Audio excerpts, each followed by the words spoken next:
오늘 이 시간에는 내 골방에 들어가라는 제목으로 마태복음 6장 6절 말씀을 통해서 하나님께서 저와 여러분에게 주실 말씀을 함께 나누도록 하겠습니다. 이 마태복음 6장 6절 말씀은 예수님께서 어떻게 기도할 것인가에 대해서 그 뒤에 주기도문으로 우리 주의 기도로 설명하기 전에 마태복음 6장에 나와 있는 외식하는 그런 태도에 대해서 비판하시면서 하셨던 말씀입니다. 6절 보기 전에 5절을 보시면 이렇게 나와 있습니다. 또 너희는 기도할 때에 외식하는 자와 같이 하지 말라. 그들은 사람에게 보이려고 회당과 큰 거리 어귀에 서서 기도하기를 좋아하느니라. 내가 진실로 너희에게 이르노니 그들은 자기 상을 이미 받았느니라.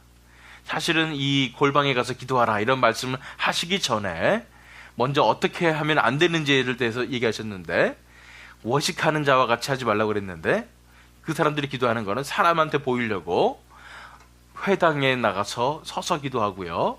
그 다음에 큰 거리 어귀의 그 코너에 가서 기도를 했다는 것입니다.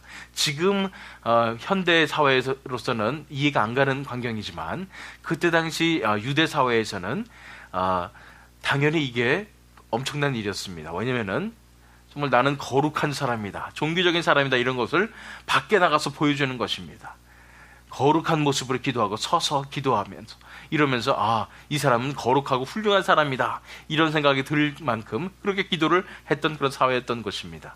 그런데 그렇게 다른 사람에게 보이기 위해서 기도한다면 그들은 이미 상을 받았다는 말씀이 무슨 말씀입니까? 이미 인정을 받았다는 것입니다. 사람들로부터 인정을 받았기 때문에 하나님으로부터 인정을 받지 못한다는 그런 말씀입니다. 사실은 이 마태복음 6장 초반의 전체 말씀이 다 이것에 관한 말씀이었습니다. 1절 말씀 보시면 그 주제와 결론이 바로 이것이었습니다. 사람에게 보이려고 그들 앞에서 너희 의를 행하지 않도록 주의하라. 그리하지 아니하면 하늘에 계신 너희 아버지께 상을 받지 못하느니라. 이렇게 얘기한 것입니다. 예수님께서 말씀하신 거예요. 너희가 사람들에게 인정받는 것에 대해서 내려놓아야 한다는 것입니다. 사람들에게 보이려고 행동하는 이 모든 부분들을 다 내려놓으라는 것입니다. 아무리 우리가 선행을 하고 아무리 우리 구제를 하고 다른 사람을 도와주고 심지어는 이렇게 기도 생활 한다고 해서 할지라도 만약에 사람들에게 보이려고 한다면 하나님께서 인정하지 않으신다는 것입니다. 하나님께서 상을 주실 수 없다는 것입니다. 이미 사람들로부터 칭찬을 받고 사람들로부터 인정을 받았기 때문입니다. 그런 맥락에서 이 말씀하시는 것입니다. 그래서 예수님께서 6절 말씀에 너는 기도할 때에 내 골방에 들어가, 이렇게 얘기하는 것입니다. 이 골방이라는 것에 대해서 우리가 너무나 이 문자에 집착해가지고 골방을 마련해야 합니다. 그러면서 이 골방에 대해서 굉장히 깊숙하게 묵상하시는 분들이 있겠지만 맥락을 보아야 합니다. 골방에 들어간다는 말은 뭐예요? 아무도 볼 수 없는 곳에 간다는 것입니다. 그래서 기도할 때에 사람들한테 보이려고 기도하지 말고 사람들에게 자랑하려고 기도하지 말고 아무도 볼 수 없는 곳에 들어가란 말입니다. 그런데 그 다음에 문을 닫고 은밀한 중에 계신 내 아버지께 기도하라, 이렇게 말씀하시는 것입니다. 또 맥락성을 보면은 이제 문을 닫으란 말이에요.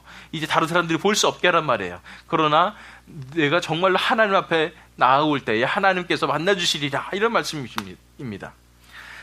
이 맥락성을 보면 그렇지만은 여기 우리가 또한 의미를 발견할 수 있습니다. 문을 닫고 라는 것에 대해서 오살 채모스 목사님이 이 문을 닫는 의미는 물론 사람들이 우리를 보지 못하도록 문을 닫는 것이지만은 우리 마음속에 세상에 대해서 문을 닫고 우리 자신의 욕심에 대해서 문을 닫고 우리 삶의 디스트랙션들, 우리 삶에 이것도 해야 되고 저것도 해야 되고 이런 부분들에 대해서 문을 닫으라, 이렇게 묵상을 하셨어요. 참 옳은 말씀이라 생각합니다. 우리가 문을 닫는 이 행위가 먼저 이루어져야지 하나님 앞에 진정으로 들을 수 있는 그런 기도가 이루어질 수 있다는 것입니다. 그 다음에 더 중요한 것은 은밀한 중에 계신 내 아버지께 기도하라 그랬습니다. 하나님께서는 우리 마음이 다 열려 있어가지고 이 세상 걱정하고 저 세상 걱정하고 세상에 대한 사랑을 가지고 있고 세상을 기뻐하고 이런 상황 속에서 하나님께서 만나주시지 않는다는 것입니다. 언제 만나주시냐면 우리가 하나님께만 집중되어 있을 때에, 하나님만 바라보게 될 때에, 그때 우리를 만나주신다는 것입니다. 세상에 대해 문을 닫고, 걱정에 대해서 문을 닫고 이제 하나님만 바라보게 될 때, 은밀한 곳으로 갈 때 하나님께서 만나주신다는 그런 영적 의미가 있습니다. 어쨌든 우리가 깨달아야 될 것은 먼저 이것입니다.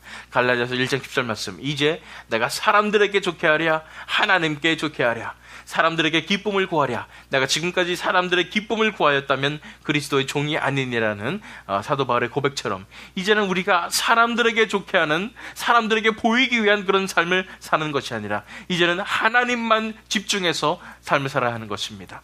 우리 신앙생활의 모든 부분이 그려야 합니다. 기도뿐 아니라 우리가 교회 나오는 거, 심지어 교회 나오는 것조차도, 또 이렇게 우리가 새벽기도 나오지만 새벽기도 나오는 것조차도 우리가 우리 신앙을 과시하기 위해서나 또는 사람들에게 보이기 위해서, 사람들의 인정을 받기 위해서, 사람들의 눈치를 봐서가 아니라 정말 하나님 만나기 위해서 나와야 한다는 것입니다. 또한 우리가 신앙생활 하면서 다른 사람을 돕고 다른 사람을 섬기고 이런 모든 삶도 사람들의 인정을 받고 사람들에게 기쁨을 받을 것이 아니라 하나님만을 바라봐서 그렇게 해야 된다는 것입니다. 그것이 우리가 첫 번째 바라봐야 될 거고요. 두 번째는 시편 62편 1절 2절 말씀 보겠습니다. 나의 영혼이 잠잠히 하나님만 바라며 나의 구원이 그에게서 나는도다. 오직 저만 나의 반석이시요 나의 구원이시요 나의 산성이시니 내가 크게 요동치 아니하리로다.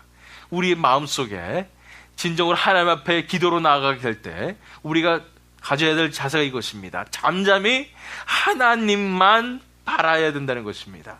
잠잠히 다른 세상에 대한 내가 가지고 싶었던 소원이나 내가 세상에 가졌던 모든 걱정이나 이런 것들을 다 내려놓고 이제 잠잠히 하나님만 바라는 것, 이것이 바로 은밀한 곳에 들어가서 하나님과 단둘이 교제를 나누는 그런 기도로 들어간다는 얘기입니다.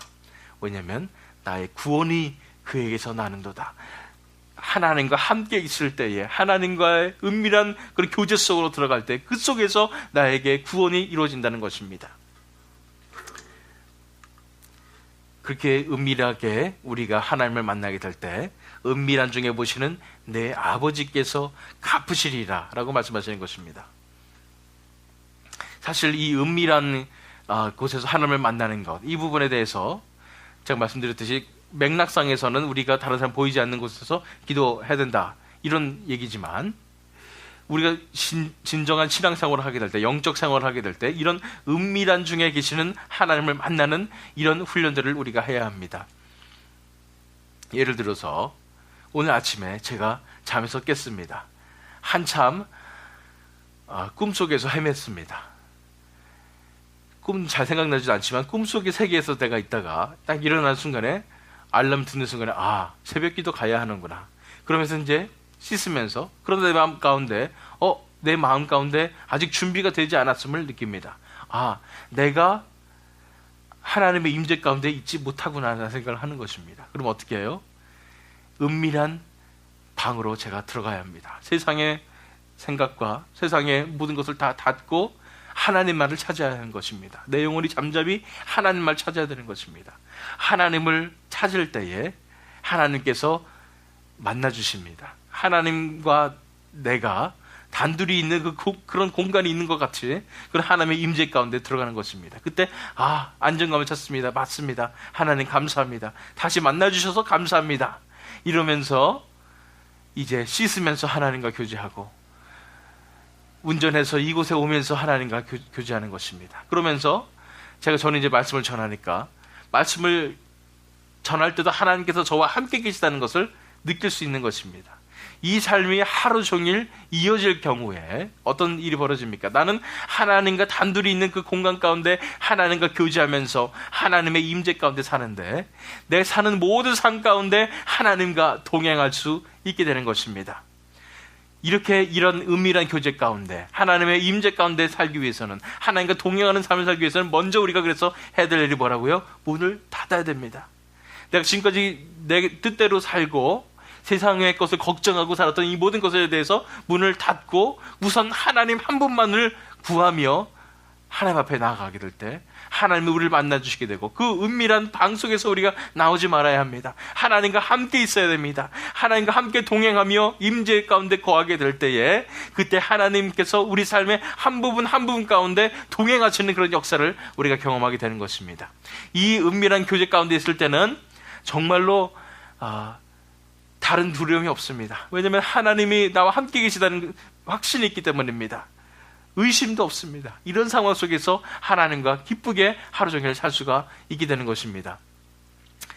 제가 전에 말씀드렸듯이 이런 삶이 저의 비밀입니다. 어떤 분들은 하나님과 이렇게 하루 종일 이렇게 대화하면서 사시는 분들도 있습니다. 이것도 좋은 방법이라고 생각하지만 저는 그것보다도 이것이 더 좋다고 생각합니다. 왜냐하면 하나님과 굳이 대화하지 않아도 하나님의 임재 가운데 있다는 것을 내가 확신 가운데 있기 때문에 하나님과 함께 동행하면서 사는 것입니다. 사실 하나님과 대화하는 거 이것도 굉장히 정신적인 에너지가 굉장히 많이 쓰여집니다. 해보신 분들 다 아실 것입니다. 그러나 하나님과 함께 있는 그 은밀한 공간 속에 하나님과 함께 있는 그 거하는 삶을 살게 될 때 하나님의 마음을 느끼면서 하루 종일 살 수 있는 그런 결과가 나타나는 것입니다. 오늘 아침에 하나님 만나셨습니까? 오늘 아침에 은밀한 곳에 가셔서 하나님과 단둘이 지금 동행하고 계십니까? 이 삶이 하루 종일 이어지는 그런 삶을 살게 됨으로써 하나님과 동행할 뿐 아니라 하나님께서 다스려 주시는 그런 인생을 오늘 하루 살아가는 저와 여러분들 되시길 축원합니다. 마지막으로 시편 62편 1절 2절 말씀 다시 한번 읽겠습니다. 나의 영혼이 잠잠히 하나님만 바라며 나의 구원이 그에게서 나는도다. 오직 저만 나의 반석이시요 나의 구원이시요 나의 산성이시니 내가 크게 유동치 아니하리로다. 이런 삶을 하루 종일 살아가시는, 내가 유동치 아니하고 하나님의 임재 가운데서 기도의 삶을 살아가시는, 은밀한 곳에서 하나님을 만나며 하루 종일 삶 속에서 하나님께서 다스리시는 그런 인생을 오늘 살아가시는 저와 여러분 되시길 다시 한번 예수 그리스도의 이름으로 축원합니다. 이 시간에 기도하는 시간 갖도록 하겠습니다. 이 시간에 우리가 기도할 때에 먼저 회개할 것이 있습니다. 우리가 하나님 외에 다른 걱정으로, 다른 생각으로 우리가 우리 인생을 살아왔다면 이 시간 내려놓기만 합니다. 특별히 사람들에게 잘 보이고자 하는 생각으로 우리가 신앙생활 했던 모든 부분들에 대해서 내려놓고 회개하기 원합니다. 하나님께만 집중하기 원합니다. 그랬을 때 또한 하나님께서 하나님과 은밀한 곳에서 만나는, 다른 거 다 배제한 채 하나님만 만나는, 하나님의 임재 가운데 들어가는 그런 시간이 되게 해 주시고, 그 시간이 하루 종일 이어짐으로써 하나님과 은밀한 곳에서, 내 마음 가운데 은밀한 곳에서 동행하며 교제하며 하루 종일을 살면서 내 삶의 순간순간마다 하나님께서 다스리시는 그런 동행의 삶을 살 수 있는 우리가 되게 하여 주시옵소서. 이 시간 다 같이 하나님 앞에 우리 자신을 내려놓고 기도하는 시간 갖도록 하겠습니다. 기도하시겠습니다.